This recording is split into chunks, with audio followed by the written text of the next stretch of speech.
सुरुवातीला टॉप 9 मोठ्या बातम्या पाहूया। रवींद्र चव्हाण आणि उपमुख्यमंत्री शिंदेंची 2 तास बैठक। सर्व महापालिका निवडणुका महायुती एकत्र लढणार। रवींद्र चव्हाण आणि शिंदे यांच्या बैठकीमध्ये तोडगा निघाला। कल्याण, डोंबिवली, ठाणे, उल्हासनगरमध्ये ही महायुती एकत्र लढणार।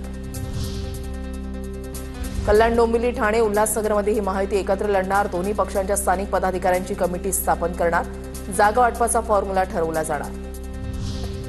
मुंबई, ठाण्यामध्ये युती करण्याचा 100% निर्णय। भाजप प्रदेशाध्यक्ष रवींद्र चव्हाण यांची माहिती। सर्व ठिकाणी महायुतीमध्ये निवडणुका लढण्याचा प्रयत्न करणार रवींद्र चव्हाण यांची भूमिका। महापालिका निवडणुकीसाठी महायुतीचा फॉर्म्युला ठरला। मुंबई, ठाणे, कल्याण, डोंबिवली, नाशिक, नागपूरमध्ये भाजप शिवसेना एकत्र, तर पुणे, पिंपरी चिंचवडमध्ये राष्ट्रवादी भाजप स्वतंत्र लढणार। सूत्रांची माहिती। दिल्लीमध्ये पवार काका पुतण्याची 20 मिनिटं स्वतंत्र बैठक। स्थानिक निवडणुकीमध्ये एकत्र लढण्याबाबत चर्चा। पवारांच्या भेटीनंतर प्रफुल्ल पटेल पंतप्रधान मोदींच्या भेटीला। सूत्रांची माहिती। कोण होतास तू, काय झालास तू, फडणवीसांनी ठाकरेंना हिंदुत्वावरून घेरलं। तमिळनाडूमधले जस्टिस स्वामीनाथन यांच्यावर महाभियोग आणल्याच्या प्रकरणावरून टोलेबाजी, तर आमच्या नेत्यांवर बोलण्याची तुमची पात्रता नाही। गिरीश महाजनांचं ठाकरेंना प्रत्युत्तर।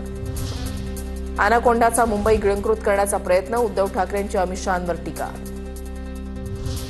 रोज मंत्र्यांच्या पैशांच्या थप्प्यांचे व्हिडिओ बाहेर येत आहेत। फडणवीसांनी पांघरुण खातं काढावं।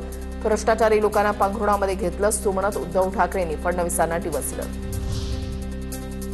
मुख्यमंत्री पदासाठी ठाकरेंनी स्वतःचं पायपुसणं करून घेतलं। मुंबईला लुटून खाणाऱ्यांनी शहांवर बोलू नये। उपमुख्यमंत्री एकनाथ शिंदेंचा पलटवार।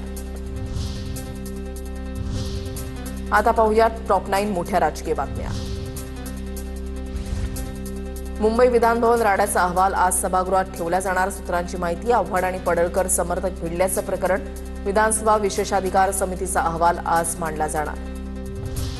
कोहिनूर पार्किंग शुल्कामध्ये 50% देण्याच्या निर्णयावरून भाजप आणि ठाकरेंची शिवसेना आमने-सामने। दादरमधल्या शिवसेना भवनाच्या बाहेर दोन्ही गटाकडून बॅनरबाजी। पंढरपूर ते मोहोळ पालखी मार्गाच्या कामामध्ये 1400 कोटींचा गैरव्यवहार। सुषमा अंधारे यांचा गंभीर आरोप। भाजप पदाधिकारी रमेश मानेंना भूसंपादनाचा 4 वेळा लाभ मिळाल्याचा दावा। सुषमा अंधारेंनी पालखी महामार्गाचं नाव बदनाम केलं। अंधारेंच्या विरोधात अब्रू नुकसानीचा दावा दाखल करणार। पालखी मार्गामध्ये गैरव्यवहार झाल्याच्या आरोपानंतर चरणराज चौरे आणि रमेश माने आक्रमक। पुण्यातील मुंढवामधील शासकीय जमीन गैरव्यवहार प्रकरण। शीतल तेजवानीकडून 300 कोटींच्या व्यवहाराबाबत पोलिसांची दिशाभूल। पोलीस आज पुन्हा शीतल तेजवानीची चौकशी करण्याची शक्यता। शीतल तेजवानी चौकशीमध्ये सहकार्य करत नाही। पोलिसांची माहिती।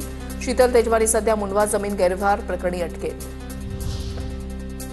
मुंढवा जमीन गैरव्यवहार प्रकरणी दिग्विजय पाटील यांना 15 डिसेंबरला प्रत्यक्ष आर्थिक गुन्हे शाखेसमोर हजर राहण्याची नोटीस।